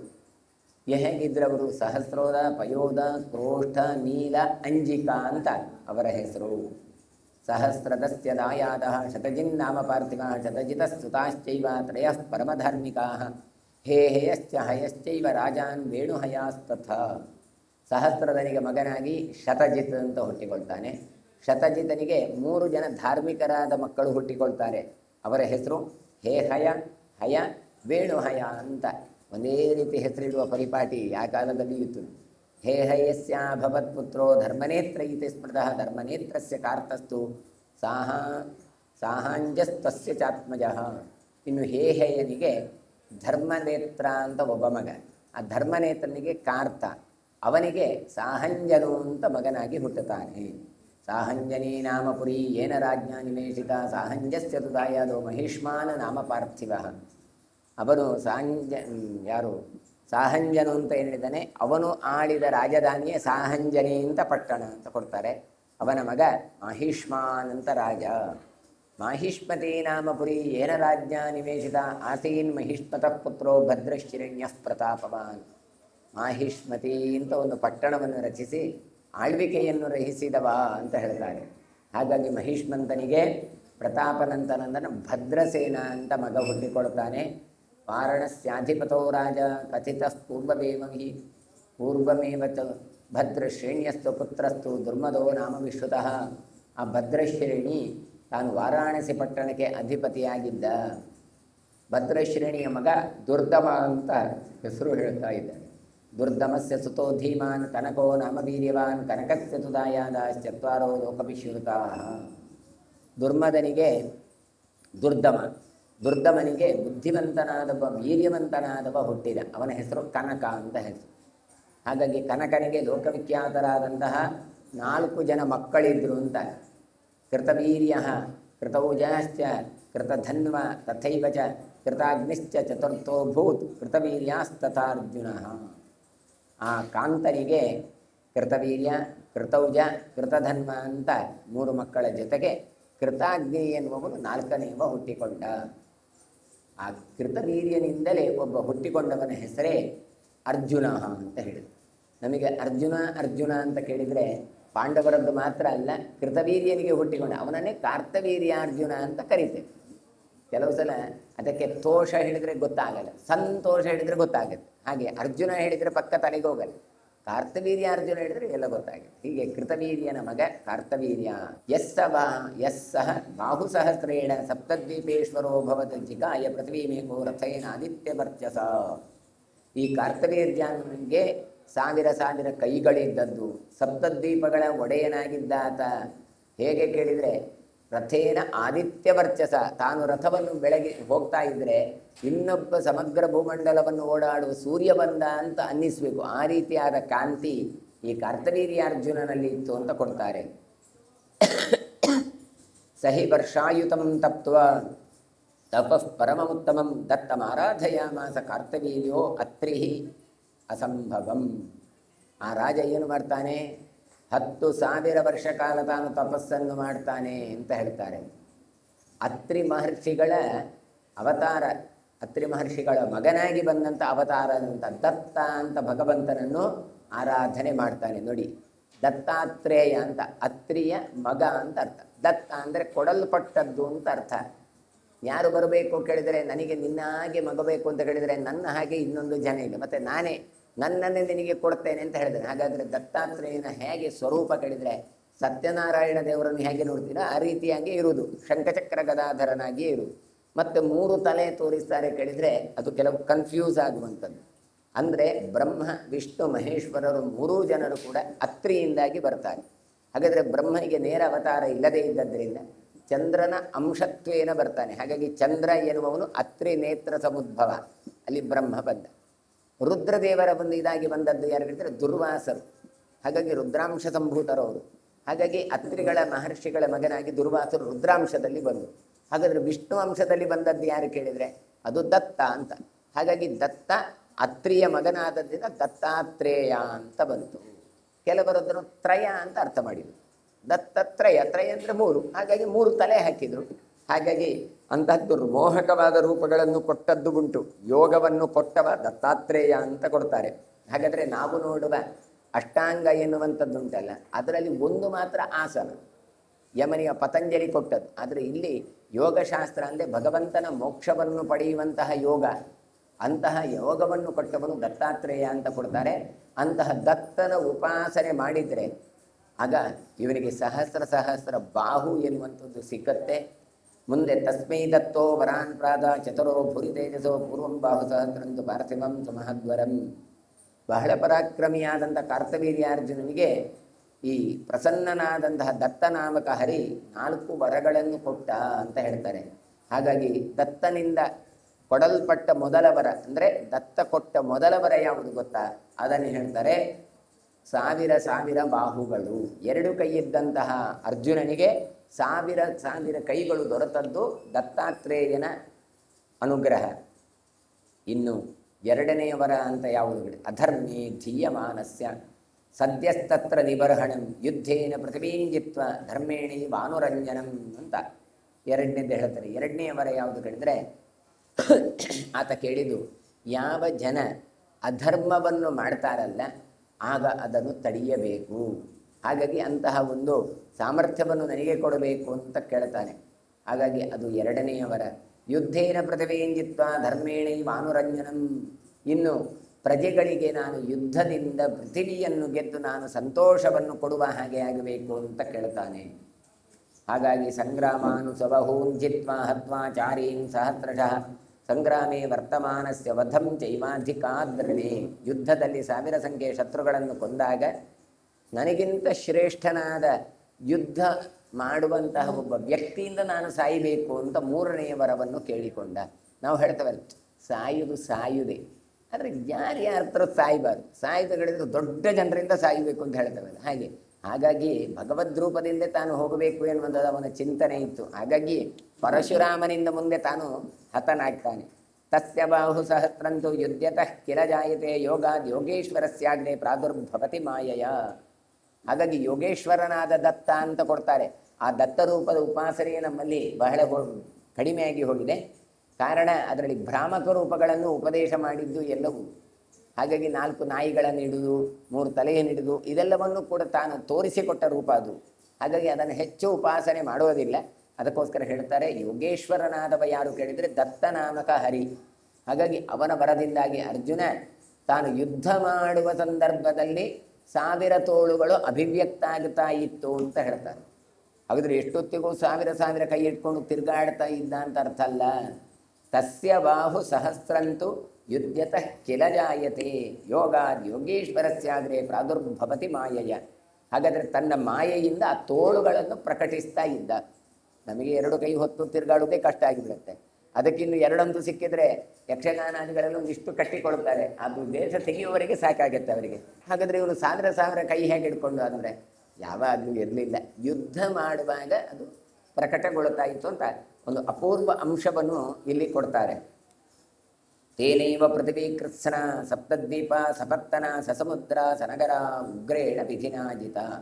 ಆ ಕಾರ್ತವೀರ್ಯಾರ್ಜುನನಿಂದಲಾಗಲಿ ಸಪ್ತದ್ವೀಪವಾದಂತಹ ಏನು ವಸುಂಧರ ಉಂಟು, ಪಟ್ಟಣಗಳಿಂದ ಕೂಡಿದ ಈ ಭೂಮಿ ಉಂಟು, ಇದನ್ನು ತಾನು ಉಗ್ರ ಪ್ರತಾಪಿಯಾಗಿ ಈತ ಒಳ್ಳೆ ರೀತಿಯಾಗಿ ಗೆದ್ದು ತಾನು ಆಧಿಪತ್ಯದಿಂದಾಗಿ ತಾನು ರಾಜ್ಯಭಾರ ಮಾಡ್ತಾ ಇದ್ದ.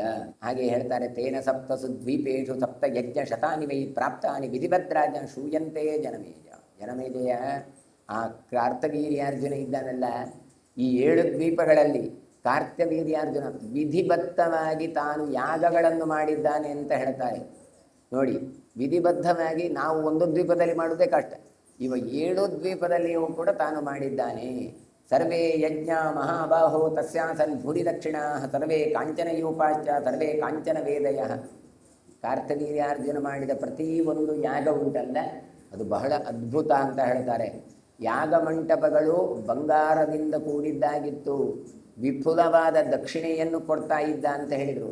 ಆ ಯಜ್ಞದ ಯೂಪಸ್ತಂಭಗಳು ಮತ್ತು ವೇದಿ, ಯೋಪಸ್ತಂಭ ಅಂದರೆ ಯಜ್ಞಕ್ಕೆ ಬೇಕಾದಂತಹ ಪ್ರಾಣಿಯನ್ನು ಬಲಿಕೊಡಲಿಕ್ಕೆ ಕಟ್ಟುವಂಥ ಒಂದು ಕಂಬ, ಹಾಗೆ ಅಲ್ಲಿ ವೇದಿಕೆಗಳು, ಅದೆಲ್ಲವೂ ಸ್ವರ್ಣಮಯವಾಗಿತ್ತು ಅಂತ ಹೇಳ್ತಾರೆ. ಅಷ್ಟು ಸಂಪತ್ತು ಇತ್ತು. ಸರ್ವೇ ದೇವೈರ್, ಸಂಪತ್ತು ಎಲ್ಲ ಕಡೆ ಇದೆ, ಆದರೆ ಈ ಯಾಗಗಳಿಗೆ ಯಜ್ಞಗಳಿಗೆ ಉಪಯೋಗ ಮಾಡಬೇಕಲ್ಲ, ಆದರೆ ಈತ ಆದರೂ ಮಾಡಿದ್ದ ಅಂತ ಕೊಡ್ತಾರೆ. ಸರ್ವೇ ದೇವೈರ್ ಮಹಾರಾಜ ವಿಮಾನಸ್ಥೈರಲಂಕೃತಾ ಗಂಧರ್ವೈರಪ್ಸರೋಭಿಶ್ಚ ನಿತ್ಯಮೇವೋಪಶೋಭಿತಾ. ಆ ಯಜ್ಞವನ್ನು ಯಾರೆಲ್ಲ ನೋಡ್ತಾ ಇದ್ರು ಗೊತ್ತಾ? ಗಂಧರ್ವರು, ಅಪ್ಸರೆಯರು ಎಲ್ಲ ಬಂದು ವಿಮಾನಾರೂಢವಾಗಿ ಅಲಂಕೃತರಾಗಿ ಬಂದು ದೇವತೆಗಳು ನೋಡ್ತಾ ಇದ್ರಂತೆ. ಹಾಗಾಗಿ ಹೇಳ್ತಾರೆ, ಸರ್ವೇ ದೇವೈಹಿ ಮಹಾರಾಜ ವಿಮಾನಸ್ಥೈರಲಂಕೃತ. ವಿಮಾನದಲ್ಲಿ ಬಂದು ನೋಡಿ, ಹಾಗಾದ್ರೆ ವಿಮಾನ ಕೆಳಗೆ ಲ್ಯಾಂಡ್ ಆಗಲಿಲ್ಲ, ಅದು ಮೇಲೆ ಹಾರಾಡ್ತಾ ಉಂಟು. ಅಲ್ಲಿದ್ದುಕೊಂಡು ಗಂಧರ್ವೈಹಿ ಅಪ್ಸರೋಭಿಶ್ಚ ನಿತ್ಯಮೇವೋಪಶೋಭಿತ. ನೋಡಿ, ಗಂಧರ್ವರು ಅಪ್ಸರಾಸ್ತ್ರೀಯರು. ಹಾಗಾಗಿ ನಾನು ಯಾವತ್ತೂ ಹೇಳೋದು, ಈ ಏರ್ ಹೋಸ್ಟೆಸ್ ಅಂತೆಲ್ಲ ಬಂದದ್ದು ಅದಕ್ಕೋಸ್ಕರ, ಬೇರೆ ಯಾವುದರಲ್ಲಿಯೂ ಬರಲಿಲ್ಲ. ಯಾಕೆ ಕೇಳಿದರೆ ಭೋಗ ಜೀವನದ ಸಂಕೇತ ಇದೆಲ್ಲ. ಹಾಗಾಗಿ ಅದನ್ನು ಒತ್ತೇ ಗಮನಿಸಿ ಕೊಟ್ಟಿದ್ರು. ಇದು ವೇದ ಮಂತ್ರವು ಹೇಳ್ತಾರೆ, ಏ ದೇವಾ ದಿವಿಭಾಗ ಮಿತಿ ಕೃಷ್ಣಾಜಿನ ಮಪಧೂನೋತೀಮ ಏವಾಸ್ಮೈ ಲೋಕಾ ಪ್ರೀತಾ ಅಭೀಷ್ಟ ಭವಂತಿ ಅಂತ. ಅಂದರೆ ಯಜ್ಞದಲ್ಲಿ ಚರು ಮಾಡಬೇಕು, ನಿವೇದ್ಯ ಮಾಡಬೇಕು, ಪುರೋಡಾಶಗಳನ್ನೆಲ್ಲ ಮಾಡಬೇಕಾದ್ರೆ ಭತ್ತವನ್ನು ಕುಟ್ಟಿ ಆ ಕೃಷ್ಣಾಜಿನದಲ್ಲಿ ಹಾಕಿ ಅದನ್ನು ಗೆರಸೆಯಾಗಿ ಗೆರೆಸು, ಅದರಲ್ಲಿ ಧೂಳೆನ್ನು ತೆಗೆದು ಆಮೇಲೆ ಅದನ್ನು ಬೇಯಿಸಬೇಕು. ಬೇಯಿಸ್ಲಿಕ್ಕೂ ಅಷ್ಟೇ, ಅದನ್ನು ತೆಗಿಬೇಕಾದ್ರೂ ನಿರ್ವಪಾಮಿಯಿಂದ ತೊಳೆಯುವುದು, ಕುಟ್ಟುವುದು ಎಲ್ಲ ಕ್ರಮ ಇದೆ. ಇದೆಲ್ಲ ಮಾಡುವಾಗ ಕೃಷ್ಣಾಜಿನದಲ್ಲಿದ್ದ ಧೂಳು ಉಂಟಲ್ಲ, ತೌಡು ಅಥವಾ ಧೂಳು, ಅದನ್ನೇನು ಮಾಡ್ತವೆ, ಜಾಡಿಸ್ತಾರೆ. ಜಾಡಿಸುವಾಗ ಆ ಡಸ್ಟನ್ನು ಹೆಕ್ಕಲಿಕ್ಕೆ, ಧೂಳನ್ನು ಹೆಕ್ಕಲಿಕ್ಕೆ ದೇವತೆಗಳು ಬಂದು ಕೂತ್ಕೊಳ್ತಾರೆ. ಯಜ್ಞದ ಪ್ರಸಾದ ಅಂತ. ಹಾಗಾದರೆ ಯಜ್ಞಕ್ಕೆ ಎಷ್ಟು ಮಹತ್ವ ಉಂಟು ಅಂತ ಆಲೋಚನೆ ಮಾಡಿ, ಅದಕ್ಕಿಂತಲೂ ಮಿಗಿಲಾಗಿ ದೇವಾದಿ ದೇವತೆಗಳು ಬರ್ತಾರೆ ಒಂದು ಯಾಗ ಮಾಡಬೇಕಾದ್ರೆ. ಹಾಗಾಗಿ ಒಂದು ಯಾಗ ಮಾಡಬೇಕಾದ್ರೆ ಒಂದೇ ದೇವತೆ ಇರೋದಲ್ಲ, ಬ್ರಹ್ಮ ವಿಷ್ಣುಶ್ಚ ರುದ್ರಶ್ಚ ಉಮಾ ಲಕ್ಷ್ಮೀ ಸರಸ್ವತಿ ಅಂತ ಹೇಳಿ 6 ರೇಖೆಗಳಲ್ಲಿ ದೇವತೆಗಳು ಬರ್ತವೆ. ಇಷ್ಟೆಲ್ಲ ಮಹತ್ವ ಇದೆ. ಒಂದೊಂದು ಇಟ್ಟಿಗೆಯಲ್ಲಿ 360 ಭಗವದ್ ರೂಪಗಳು ಇದ್ದಾರೆ. ಎಷ್ಟು ಇಟ್ಟಿಗೆ ಹಾಕಬೇಕು? 1800 ಭಗವದ್ ರೂಪಗಳು. ಒಂದೊಂದು ಇಟ್ಟಿಗೆಯಲ್ಲಿ 360 ಇಟ್ಟಿಗೆಗಳನ್ನು ಕಟ್ಟಬೇಕು ಅಂತ ಕೊಡ್ತಾರೆ. ಇದು ಅಧ್ಯಾತ್ಮಕವೂ ಹೌದು, ಮತ್ತೆ ಇರುವಂತಹ ವಿಷಯ. ಹಾಗಾಗಿ ಹೇಳ್ತಾರೆ, ಎಲ್ಲ ದೇವಾದಿ ದೇವತೆಗಳು ವಿಮಾನದಲ್ಲಿ ಬಂದಿದ್ರು. ಬದರುದು ದೊಡ್ಡದಲ್ಲ, ಮತ್ತೆ ಅಲಂಕೃತರಾಗಿ ಬಂದಿದ್ರಂತೆ. ಈ ಯಾಗವನ್ನು ನೋಡ್ಲಿಕ್ಕೆ ಹೋಗುದು ಕೇಳಿದ್ರೆ ಸಂಭ್ರಮ. ಹಾಗಾಗಿ ಪಟ್ಟೆ ಸೀರೆ ಅದು ಇದೆಲ್ಲ ಉಟ್ಟುಕೊಂಡು ಬಂದು ತಾವು ನೋಡ್ತಾ ಇದ್ರು ಅಂತ ಕೊಡ್ತಾರೆ. ಯಸ್ಯ ಯಜ್ಞೆ, ಯಾಕೆ ಈ ವೇದಿಕೆಗಳು, ಈ ದ್ಯೂಪಸ್ತಂಭ ಎಲ್ಲ ಬಂಗಾರದ್ದು. ಅಷ್ಟೆಲ್ಲ ಗೌಜಿ ಇರುವಾಗ ನಾವು ಗೌಜಿಯಲ್ಲಿ ಹೋಗಬೇಡ್ವಾ? ಅದಕ್ಕೋಸ್ಕರ ಇವರು ಅಷ್ಟು ಅಲಂಕೃತರಾಗಿ ಬರ್ತಾ ಇದ್ರು ಅಂತ ಕೊಡ್ತಾರೆ. ಯಸ್ಯ ಯಜ್ಞೆ ಜಗೌ ಗಾಥಾನ್ ಗಂಧರ್ವೋ ನಾರದಸ್ತಥ ಅರ್ಜುನ ಸ್ಯಾಥರಾಜರ್ಷೇರ್ ಮಹಿಮ್ನಾ ತಸ್ಯ ವಿಸ್ಮಿತಃ. ಕಾರ್ತವೀರ್ಯಾರ್ಜುನನ ಯಾಗದಲ್ಲಿ ಗಂಧರ್ವರು ಬರುವಾಗ ನಾರದರು ಎಲ್ಲ ಬರ್ತಾ ಇದ್ರಂತೆ. ಎಷ್ಟೋ ಜನ ಸ್ತುತಿ ಪಾಠಕರು ಬರ್ತಾ ಇದ್ರು. ಯಾಕೆ ಹೋಗೋದಲ್ಲಿ ಕೇಳಿದ್ರೆ ದೇವರನ್ನು ಸ್ತೋತ್ರ ಮಾಡಲಿಕ್ಕೆ ಅಂತ ಬರ್ತಾ ಇದ್ರಂತೆ. ಅವರೆಲ್ಲರೂ ಕೂಡ ಕಾರ್ತವೀರ್ಯಾರ್ಜುನನ ಮಹಿಮೆಯನ್ನು ಕಂಡು ಬೆರಗಾಗಿದ್ದರು ಅಂತ ಹೇಳ್ತಾರೆ. ಹಾಗಾಗಿ ನಾರದರೇ ಬೆಳಗಾಗಿದ್ದಾರೆ, ಆಶ್ಚರ್ಯಗೊಂಡಿದ್ದಾರೆ. ಹಾಗಾದ್ರೆ ಯಾಗ ಹೇಗಿರಬಹುದು? ಹಾಗಾದರೆ ಅವರು ಹೇಗೆ ಹೇಳಿದರು ನಾರದರು ಅಂತ ಹೇಳ್ತಾರೆ. ನನು ನಮ್ಮ ಕಾರ್ತವೀರ್ಯಸ್ಯ ಗತಿಂ ಯಾಸ್ಯಂತಿ ಪಾರ್ಥಿವಾಃ ಯಜ್ಞೈರ್ದಾನೈಸ್ತತೋಭಿರ್ವ ವಿಕ್ರಮೇಣ ಶ್ರುತೇನ ಸತು ಸಪ್ತಸು ದ್ವೀಪೇಶು ಖಡ್ಗಿ ಚರ್ಮಿ ಶರಾಸರಿ ರಥಿ ದ್ವೀಪಾನುಚರಾನ್ ಯೋಗಿ ಸಂದೃಶ್ಯತೆ ನಭಿಹಿ ಅಂತ ಹೇಳ್ತಾರೆ. ನಾರದರು ಹೇಳ್ತಾ ಇದ್ದಾರೆ, ಯಾವ ರಾಜರೂ ಕೂಡ ಕಾರ್ತವೀರ್ಯಾರ್ಜುನ ಮಾಡಿದಂತಹ ಒಂದು ಗತಿ ಯಾಗ ಉಂಟಲ್ಲ, ಯಾಗ ಮಾಡಲಿಕ್ಕೆ ಸಾಧ್ಯ ಇಲ್ಲ. ಅಂತಹ ಗತಿ, ಉತ್ತಮವಾದ ಸ್ಥಿತಿಯನ್ನು ಬೇರೆ ಯಾರೂ ಪಡೀಲಿಕ್ಕೆ ಸಾಧ್ಯ ಇಲ್ಲ. ಗತಿಂ ಯಾಸ್ಯಂತಿ ಪಾರ್ಥಿವಾಃ. ಯಾಕೆ ಕೇಳಿದರೆ ಅಧಿಕಾರ ಸಿಗ್ತದೆ, ಸಿಕ್ಕುದು ದೊಡ್ಡದಲ್ಲ, ಸಂಪತ್ತೂ ಇರ್ತದೆ, ನನಗೂ ಇರಲಿ ನನ್ನ ಮಕ್ಕಳು ಮೊಮ್ಮಕ್ಕಳಿಗೂ ಇರಲಿ ಅಂತ ಕೂಡಿಡುವವರೇ ಜಾಸ್ತಿ. ಆದರೆ ಇವನು ಹಾಗೆ ಮಾಡಲಿಲ್ಲ. ಮತ್ತೇನು ಮಾಡ್ತಾನೆ? ಯಜ್ಞದ ಮೂಲಕ ಭಗವಂತನನ್ನು ಮೆಚ್ಚಿಸುವ ಕೆಲಸ ಮಾಡಿದ್ದಾನೆ. ಹಾಗಾಗಿ ಇವ ಪಡೆಯುವ ಉತ್ತಮ ಗತಿ ಬೇರೆ ಯಾರೂ ಪಡೀಲಿಕ್ಕೆ ಸಾಧ್ಯ ಇಲ್ಲ. ಇವ ಮಾಡುವ ಯಜ್ಞದಿಂದಾಗಲಿ, ದಾನದಿಂದಾಗಲಿ, ತಪಸ್ಸಿನಿಂದಾಗಲಿ, ಪರಾಕ್ರಮದಿಂದಾಗಲಿ ಅಷ್ಟು ಮಾತ್ರ ಶ್ರುತೇನ ಚ. ಆ ಯಜ್ಞ ಯಾಗಾದಿಗಳಾಗಬೇಕಾದ್ರೆ ಎಲ್ಲದರಲ್ಲಿಯೂ ಕೂಡ ವಿಚಾರ ಮಾಡ್ತಾ ಇಲ್ಲ. ಅಂದರೆ ಏನೋ ಪುರೋಹಿತರು ಹೇಳಿದರು, ಬಂದರು, ಮಾಡಿದ್ರು, ಹೋದರು, ಹಣ ಕೊಟ್ಟರು, ಹೋಯಿತು ಅಲ್ಲ. ಪ್ರತಿಯೊಂದವನ ಆಸಕ್ತಿ, ಇದು ಯಾಕೆ, ಇದಕ್ಕೇನು ಮಹತ್ವ, ಇದು ಏನು ಅಂತೆಲ್ಲ ಕೇಳ್ತಾ ಇದ್ದ. ಹೀಗಾಗಿ ಅವನಲ್ಲಿರುವ ಈ ಜ್ಞಾನಪೂರ್ವಕವಾದ ಯಜ್ಞ ಉಂಟಲ್ಲ, ಇನ್ನು ಬೇರೆಲ್ಲಿಯೂ ನಾನು ಕಾಣೆ ಅಂತ ನಾರದರು ಹೇಳ್ತಾರೆ. ಕೇಳಿದರೆ ಎಂತಹ ಯಾಗ ಉತ್ತಮ ಮಟ್ಟದ್ದಾಗಿತ್ತು ಅಂತ ಆಲೋಚನೆ ಮಾಡಬೇಕು. ದೇವಾದಿ ದೇವತೆಗಳು ಬರಬೇಕು ಕೇಳಿದರೆ ಹಾಗಾದರೆ ಎಂತಹ ಉತ್ತಮ ಮಟ್ಟವಾದಂತಹ, ಅಂದರೆ ಕ್ವಾಲಿಟಿಯಲ್ಲಿ ಕೂಡ ಹೇಗಿರ್ಬೋದು ಅಂತ ಆಲೋಚನೆ ಮಾಡಿ ಅಂತ ಕೊಡ್ತಾರೆ. ಸತು ಸಪ್ತಸು ದ್ವೀಪೇಶು ಖಡ್ಗಿ ಚರ್ಮಿ ಶರಾಸನಿ ರಥಿ ದ್ವೀಪಾನ್ ಅನುಚರನ್ ಯೋಗಿ ಸಂದೃಶ್ಯತೆ ನೃಭಿ. ಆ ಕರ್ತವೀರ್ಯಾರ್ಜುನ ಸಪ್ತದ್ವೀಪದಲ್ಲಿ ಖಡ್ಗ, ಚರ್ಮ, ಬಿಲ್ಲು, ರಥಗಳಿಂದ ಕೂಡಿ 7 ದ್ವೀಪಗಳಲ್ಲಿಯೂ ಸಂಚರಿಸ್ತಾ 7 ದ್ವೀಪವಾಸಿಗಳನ್ನು ಕೂಡ ನಿತ್ಯ ಕಾಣ್ತಾ ಇದ್ದಾನೆ. ಸಂದೃಶ್ಯತೆ ನೃಭಿ ಅಂದರೆ ತಾನು ಅಷ್ಟು ಗೆದ್ದು ಬಂದದ್ದಲ್ಲ, ಮತ್ತು ಪ್ರತಿನಿತ್ಯ ಅಲ್ಲಿಗೆ ವಿಸಿಟ್ ಕೊಡ್ತಾ ಇದ್ದ ನೋಡಿ. ಅಂದರೆ ಇವತ್ತು ನಾವು ತಮ್ಮ ಸಾಮ್ರಾಜ್ಯವನ್ನು ವಿಸ್ತಾರ ಮಾಡೋದು ಬೇರೆ, ಎಲ್ಲೇನೋ ಗೆದ್ದು ನನಗೆ ಹಣ ಬರ್ತಾ ಇರಲಿ, ವರ್ಷಕ್ಕೊಂದ್ಸಲ ಕಪ್ಪಕಾಣಿಗೆ ಬಂದರೆ ಸಾಕು, ಮತ್ತೆ ಏನಾದರೂ ನನಗೆ ಪರವಾಗಿಲ್ಲ ಅಲ್ಲ. ತಾನು ನಿತ್ಯವೂ ಕೂಡ ಭೇಟಿ ಕೊಡ್ತಾ ಇದ್ದ. ಹಾಗಾಗಿ ಅಲ್ಲಿಯ ಕುಂದು ಕೊರತೆಗಳು ಏನು ಅಂತ ಗೊತ್ತಾಗ್ತಾ ಇತ್ತು. ಇಂತಹ ದಕ್ಷ ಆಡಳಿತವನ್ನು ಕೊಟ್ಟವನು ಅವನು ಈ ಕರ್ತವೀರ್ಯಾರ್ಜುನ ಅಂತ ಹೇಳ್ತಾರೆ. ಆಮೇಲೆ ಹೇಳ್ತಾರೆ, ಅನಷ್ಟ ದ್ರವ್ಯತಾ ಚೈವ ನಶೋಕೋ ನಚ ವಿಭ್ರಮಃ ಪ್ರಭಾವೇಣ ಮಹಾರಾಜ್ಞ ಪ್ರಜಾಧರ್ಮೇಣ ರಕ್ಷತಃ. ಇವ ಎಷ್ಟು ಧರ್ಮದಿಂದ ರಾಜ್ಯಭಾರ ಮಾಡ್ತಾ ಇದ್ದ ಅಂತ ಹೇಳ್ತಾ ಇದ್ದಾರೆ. ಅದರ ಪ್ರಭಾವದಿಂದಾಗಿ ಯಾರೂ ತಮ್ಮ ವಸ್ತುಗಳನ್ನು ಕಳೆದುಕೊಳ್ತಾ ಇರಲಿಲ್ಲ. ಅನಷ್ಟ ದ್ರವ್ಯತಾ ಚೈವ, ಯಾರ ವಸ್ತುಗಳು ನಷ್ಟ ಆಗ್ತಾ ಇರಲಿಲ್ಲ, ಮಿಸ್ಪ್ಲೇಸ್ ಆಗ್ತಾ ಇರಲಿಲ್ಲ, ಯಾರೂ ಕದೀತಾ ಇರಲಿಲ್ಲ. ಹಾಗಾಗಿ ಯಾರಿಗೂ ಕಷ್ಟ ಆಗಲಿ ಶೋಕ ಆಗಲಿ ಇರಲಿಲ್ಲ ಅಂತ ಹೇಳ್ತಾರೆ. ಹಾಗಾಗಿ ಇವತ್ತು ಕೂಡ ಕಾರ್ತವೀರ್ಯಾರ್ಜುನ ಮಂತ್ರವನ್ನು ಜಪಿಸಿದರೆ ನಷ್ಟ ವಸ್ತು ಸಿಗ್ತದೆ ಯಾಕೆ ಅಂತ ಕೇಳಿ ವಿಷ್ಣು ಪುರಾಣವು ಹಿಂದೆ ಕೊಟ್ಟಿತ್ತು, ಇಲ್ಲಿಯೂ ಕೊಡ್ತಾರೆ. ಅಂದರೆ ಅಂತಹ ದಕ್ಷ ಆಡಳಿತವನ್ನು ನಡೆಸಿದ್ದ, ಯಾರೂ ಮುಕ್ತಾಯ ಇರಲಿಲ್ಲ, ಬೇಕಾದಷ್ಟು ಸಂಪತ್ತು ಇತ್ತು, ಮತ್ತೆ ತಾನೊಂದು ಧರ್ಮದಿಂದ ರಾಜ್ಯಭಾರ ಮಾಡ್ತಾ ಇದ್ದ. ಹಾಗಾಗಿ ಹೇಳ್ತಾರೆ, ಅನಷ್ಟ ದ್ರವ್ಯತಾ ಚೈವ ನಶೋಕೋ ನಚ ವಿಭ್ರಮ. ಹಾಗಾಗಿ ಯಾರಿಗೂ ಕೂಡ ಅಯ್ಯೋ ನಾನಲ್ಲಿ ಅಷ್ಟು ಇಟ್ಟಿದ್ದೆ, ನಾನು ಇಲ್ಲಿ ವಾಹನ ಇಟ್ಟಿದ್ದೆ, ನಾನು ಅಲ್ಲಿ ಇಟ್ಟಿದ್ದೆ, ಎಳೆದಕ್ಕೋಯ್ತು, ಕಳೆದು ಹೋಯಿತು, ಯಾರಿಗೂ ಶೋಕಗಳು ವಿಭ್ರಮಗಳು ಆಗ್ತಾ ಇರಲಿಲ್ಲ. ಹಾಗಾಗಿ ಪ್ರಭಾವೇಣ ಮಹಾರಾಜ್ಞ ಪ್ರಜಾಧರ್ಮೇಣ ರಕ್ಷತಃ. ಹಾಗಾಗಿ ತಾನು ಪ್ರಭಾವದಿಂದಾಗಿ ಒಳ್ಳೆಯ ಧರ್ಮದಿಂದ ರಾಜ್ಯಭಾರ ಮಾಡ್ತಾ ಇದ್ದ. ಆದರೆ ಇಲ್ಲಿ ಗಮನಿಸಬೇಕಾಗಿದ್ದು, ಇಂತಹ ಸಾಮರ್ಥ್ಯ ಕಾರ್ತವೀರ್ಯಾರ್ಜುನನಿಗೆ ಬಂದದ್ದಿಲ್ಲಿಂದ ದತ್ತಾತ್ರೇಯನಿಂದ, ಅತ್ರಿಯ ಮಗನಾದಂತಹ ದತ್ತನಿಂದ ದೊರಕಿದ್ದು. ಹಾಗಾದರೆ ನಷ್ಟ ವಸ್ತುಗಳು ಮತ್ತೆ ನಮಗೆ ಸಿಕ್ಕುವುದು ಕೇಳಿದರೆ ಕೇವಲ ಕಾರ್ತವೀರ್ಯಾರ್ಜುನನ ಮಾತ್ರ ಅಲ್ಲ, ಆ ದತ್ತರೂಪಿ ಭಗವಂತನ ಚಿಂತನೆಯೂ ಮಾಡಬೇಕು. ಹಾಗಾಗಿ ದತ್ತರೂಪಿ ಭಗವಂತನ ಚಿಂತನೆ ಅವನು ಯಾರಿಗೆ ಕೊಟ್ಟಿದ್ದ ಅಂತಹ ಒಂದು ವಿಶಿಷ್ಟವಾದ ಅನುಗ್ರಹ ಹೇಳಿದರೆ ಕಾರ್ತವೀರ್ಯಾರ್ಜುನ. ಹಾಗಾಗಿ ಕಾರ್ತವೀರ್ಜನನ್ನು ನೆನೆಸಿಕೊಂಡು ದತ್ತನನ್ನು ನೆನೆಸಿಕೊಂಡಾಗ ನಮ್ಮ ಕಳೆದು ಹೋದಂಥ ನಷ್ಟವಾದ ವಸ್ತುಗಳು ನಮಗೆ ಸಿಗ್ತದೆ. ಅಲ್ಲಿ ನಷ್ಟ ಅಂದರೆ ನಶ ಅದರ್ಶನೆ, ಅಂದರೆ ನಿಮಗೆ ಕೆಲವು ಸಲ ಯೋಗ್ಯತೆ ಇತ್ತು, ಆದರೂ ಅದು ಇದ್ದದ್ದು ಕಾಣಲಿಲ್ಲ ಅಂತಾದರೆ ಅದು ಸಿಗ್ತದೆ ಅಂತ ಅರ್ಥ. ನಿಮ್ಮ ಹಣೆ ಬರದಲ್ಲಿ ಅದು ನಿಮಗೆ ಸಿಕ್ಕುವುದೇ ಇಲ್ಲ ಅಂತಾದರೆ, ಅನುಭವಿಸುವ ಯೋಗವೇ ಇಲ್ಲ ಹೇಳಿದರೆ ಆ ವಸ್ತುಗಳು ಸಿಗ್ತದೆ ಅಂತ ಅರ್ಥ ಅಲ್ಲ. ಮತ್ತೇನು ಕೇಳಿದರೆ, ನಿಮಗೆ ಅನುಭವಿಸಲಿಕ್ಕೆ ಯೋಗ್ಯತೆ ಇದ್ದರೂ ಕೂಡ ಪ್ರತಿಬಂಧಕಗಳು, ನಾವು ಮಾಡುವ ಕರ್ಮದೋಷಗಳಿಂದಾಗಿ ಅದು ಸಿಕ್ಕದೇ ಇದ್ದಾಗ ಇಂತಹ ಕಾರ್ತವೀರ್ಯಾರ್ಜುನ ಯಾಗ ಅಂತ ಎಲ್ಲ ಇದೆ, ಮಂತ್ರ ಜಪ ಅಂತ ಇದೆ, ಅಥವಾ ಕಾರ್ತವೀರ್ಯಾರ್ಜುನನಿಗೆ ಅನುಗ್ರಹ ಮಾಡಿದ ದತ್ತಾತ್ರೇಯ ಅಂತ ಚಿಂತನೆ ಮಾಡಿದರೆ ಅದರ ಯೋಗ್ಯತೆಯನ್ನು ಭಗವಂತ ನಮಗೆ ಮರಳಿ ಕೊಡ್ತಾನೆ ಅಂತ ಅರ್ಥ. 85 ಸಹಸ್ರಾಣಿ ವರ್ಷಾಣಾಂ ವೈ ನರಾಧಿಪಃ ಸ ಸರ್ವರತ್ನಭಾಗ್ ಸಮ್ರಾಟ್ ಚಕ್ರವರ್ತಿ ಬಭೂವಃ. ಆ ಕಾರ್ತವೀರ್ಯಾರ್ಜುನ ಎಷ್ಟು ವರ್ಷ ಸಾಮ್ರಾಜ್ಯವನ್ನು ಆಳಿದ್ದಾನೆ ಅಂತ ಕೇಳಿದರೆ 85,000 ವರ್ಷ ಅಂತ ಕೊಡ್ತಾರೆ. ಹಾಗಾಗಿ ಅಷ್ಟು ಸಾವಿರ ತೋಳಿದ್ದದ್ದು ದೊಡ್ಡದಲ್ಲ, ಅಷ್ಟು ಕಾಲ ಅದು ಪ್ರತಿನಿತ್ಯ ಸಪ್ತದ್ವೀಪಿಗೆ ಹೋಗಿ ಬಂದು ತಾನು ರಾಜ್ಯಭಾರ ಮಾಡಿದ್ದಾನೆ. ಹಾಗಾಗಿ ಬಹಳ ಸಮಸ್ತ ರತ್ನಗಳಿಗೂ ಆತ ಭಾಗಿಯಾಗಿದ್ದ ಅಂತ ಕೊಡ್ತಾರೆ. ಏನೆಲ್ಲ ಮುತ್ತು ರತ್ನಗಳುಂಟು ಎಲ್ಲವೂ ಇವನತ್ರ ಇತ್ತು. ಸವೇವ ಯಜ್ಞಪಾಲೋಭೂತ್ ಕ್ಷೇತ್ರಪಾಲ ಸಯೇವ ಚ ಸಯೇವ ವೃಷ್ಟ್ಯಾಂ ಪರ್ಜನ್ಯೋ ಯೋಗಿತ್ವಾದರ್ಜುನೋ ಭವತ್. ಇನ್ನು ಅವನು ಹೇಗೆ ಯಾಗ ಮಾಡ್ತಾ ಇದ್ದ, ಹೇಗೆ ರಾಜ್ಯಭಾರ ಮಾಡ್ತಾ ಇದ್ದ ಕೇಳಿದರೆ, ಇವನೇ ಯಜ್ಞಪಾಲ. ಯಜ್ಞವನ್ನೆಲ್ಲ ತಾನೇ ಖುದ್ದಾಗಿ ನಿಂತು ರಕ್ಷಣೆ ಮಾಡ್ತಾ ಇದ್ದ. ಯಾರೂ ಕೂಡ ಉಪದ್ರವ ಕೊಡದಾಗೆ ನೋಡ್ತಾ ಇದ್ದಾನೆ. ಹಾಗಾಗಿ ಇವನನ್ನು ಕ್ಷೇತ್ರಪಾಲಸ್ಸ ಏವಚ, ಕ್ಷೇತ್ರವನ್ನು ರಕ್ಷಣೆ ಮಾಡಿದ್ದು ಇವನೇ. ರಾಜ್ಯಭಾರ ಮಾಡಿ ನಮ್ಮಲ್ಲಿ ಅದೊಂದು ಕ್ಷೇತ್ರಪಾಲ ಅಂತ ಬೇರೆ ಉಂಟು, ಆ ಜಾಗವನ್ನು ನೋಡಿಕೊಳ್ಳುವಂಥ ರುದ್ರದೇವಾದಿಗಳು, ಅದು ಬೇರೆ. ಇದು ಹಾಗಲ್ಲ, ಕ್ಷೇತ್ರಪಾಲನು ಇವನೇ, ಯಜ್ಞಪಾಲನು ಇವನೇ ಆಗಿದ್ದ. ಇಷ್ಟೆಲ್ಲ ಮಳೆ ಸುರಿಸುವಂಥ ಪರ್ಜನ್ಯನೂ ಇವನಾಗಿದ್ದ. ಕಾಲ ಕಾಲಕ್ಕೆ ಎಲ್ಲಿ ಮಳೆ ಬರಬೇಕು ಆ ರೀತಿಯಾಗಿ ಎಲ್ಲ ಮಾಡ್ತಾ ಇದ್ದ.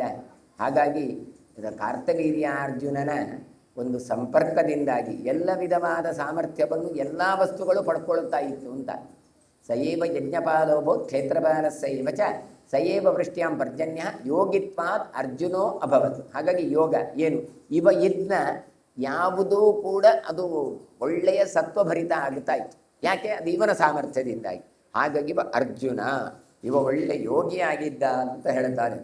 ಒಂದು ಶರೀರದಿಂದ ಯಾಗ ಮಾಡ್ತಾ ಇದ್ದರೆ ಇನ್ನೊಂದು ಶರೀರದಿಂದ ಆತ ಪ್ರಜೆಗಳನ್ನು ರಕ್ಷಣೆ ಮಾಡ್ತಾ ಇದ್ದನು. ಅಂತಹ ಸಾಮರ್ಥ್ಯವನ್ನು ಪಡ್ಕೊಂಡಿದ್ದ ಅಂತ ಕೊಡ್ತಾರೆ. ಸವೈ ಬಾಹು ಸಹಸ್ರೇಣ ವ್ಯಾಘಾತ ಕಠಿಣತ್ವಜ ಭಾತಿ ರಶ್ಮಿ ಸಹಸ್ರೇಣ ಶರದೀವ ದಿವಾಕರ. ಕಾರ್ತವೀರ್ಯಾರ್ಜುನನಿಗೆ ಸಾವಿರ ಬಾಹುಗಳಿತ್ತು. ಹಾಗಾಗಿ ಒಂದೇ ಸಲ ಅಲ್ಲಿ ಹೆದೆ ಏರಿಸಿ ಅಷ್ಟರಲ್ಲಿಯೂ ಕೂಡ ಬಾಣಪ್ರಯೋಗ ಮಾಡ್ತಾ ಇದ್ದಂತೆ. ಹಾಗಾಗಿ ಅಂತಹ ಸಾಮರ್ಥ್ಯ ಇತ್ತು. ಅವನ ಚರ್ಮ ಬಿಲ್ಲಿನ ಹಗ್ಗದ ದೆಸೆಯಿಂದಾಗಿ ಕಾಠಿಣ್ಯವನ್ನು ಹೊಂದಿತ್ತು ಅಂತ ಕೊಡ್ತಾರೆ. ಬಾಹು ಸಹಸ್ರೇಣ ವ್ಯಾಘಾತ ಕಠಿಣತ್ವಚ. ಈಗ ನಾವು ಹೇಳ್ತೇವಲ್ಲ, ಅದು ದಡ್ಡು ಕಟ್ಟಿತ್ತು ಅಂತ ಹೇಳ್ತೇವೆ. ಒಂದ್ಸಲ ಎಳೆದು ಕೈ ಇದಾಗಿರ್ತದೆ, ಅಥವಾ ಬೆನ್ನಲ್ಲಿ ಹೊತ್ತು ಅದೇನು ಮಾರ್ಕ್ ಅಂತ ಹೇಳ್ತೇವೆ. ಅದೇನಿಲ್ಲ ಮರ, ಯಾವಾಗ ಹೊತ್ತು ಆದದ್ದು ಅಂತ ಹೇಳ್ತೇವೆ. ಆ ರೀತಿಯಾದದ್ದು ಇಡೀ ದೇಹ ಗಟ್ಟಿನಾಗಿತ್ತವನದು, ಕಾಠಿಣ್ಯವನ್ನು ಪಡೆದಿತ್ತು. ಯಾಕಷ್ಟು ಕಾಠಿಣ್ಯ ಕೇಳಿದರೆ, ಸಹಸ್ರ ತೋಳಿನಿಂದ ಒಂದೇ ಸಲ ತಾನು ಬಾಣವನ್ನು ಬಿಡ್ತಾ ಇದ್ದ.